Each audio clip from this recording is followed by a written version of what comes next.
இது வந்து incubator project.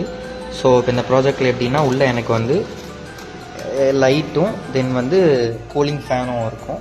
So வெளியே வந்து ஒரு டெம்பரேச்சர் சென்சார் ஒன்று இருக்கும்.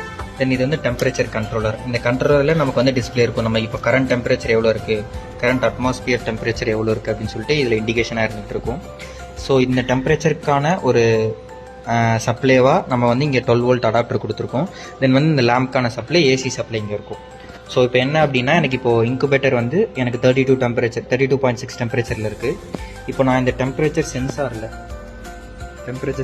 நான் ஒரு சர்டைன் ஹீட் கொடுத்தேன் அப்படின்னா எனக்கு இங்கே டெம்பரேச்சர் ரைஸ் ஆகும்.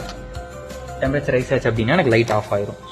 ஸோ இப்போ டெம்பரேச்சர் டவுன் ஆச்சு அப்படின்னா அதாவது எனக்கு ஒரு சர்டைன் ஃப்ரீக்வன்சி த்ரெஷோல்ட் ஃப்ரீக்வன்சி வந்து செட் பண்ணியிருக்கோம். டெம்பரேச்சர் ஃப்ரீக்வன்சி எனக்கு இவ்வளோ இருக்கணும் அப்படின்னு சொல்லிட்டு இப்போ நான் வந்து இங்கே 36 செட் பண்ணியிருக்கேன் அப்படின்னா எனக்கு 36 கீழே போச்சுன்னா எனக்கு வந்து லைட் வந்து ஆட்டோமேட்டிக்காக ஆன் ஆயிரும்.